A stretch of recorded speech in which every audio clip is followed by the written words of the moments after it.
BuddyNext, your admin mapped. Once your community is running, everything you manage lives under one BuddyNext menu in WP Admin. Instead of settings scattered across dozens of screens, BuddyNext groups every control into 11 labeled sections.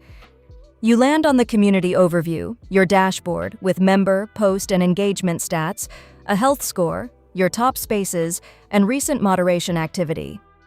The sections follow how you actually run a community, ordered from setup through day-to-day work. Settings holds your community name, your appearance, and the front-end navigation menu. Platform is where you turn whole features on or off, connect companion plugins, run tools, and send webhooks. Members covers your directory, registration, roles, and privacy, everything about the people in your community. Spaces manages your Spaces directory and how categories and membership work.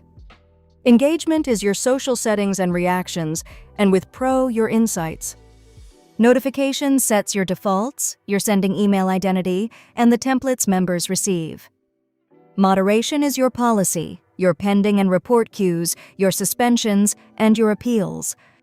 With Pro active, more sections slot into the same menu: real-time and push, campaigns, auto-moderation, and monetization. The structure never changes as you grow. Don't remember which section a setting lives in? You don't have to. Press Command-K on Mac or Control-K on Windows, anywhere in WP Admin, type a setting name like brand color or registration, and jump straight to it. It uses WordPress's own command palette, so the shortcut works on every admin screen, not only inside BuddyNext. One menu, 11 sections, every setting a keystroke away. Next, let's open settings and make the community yours.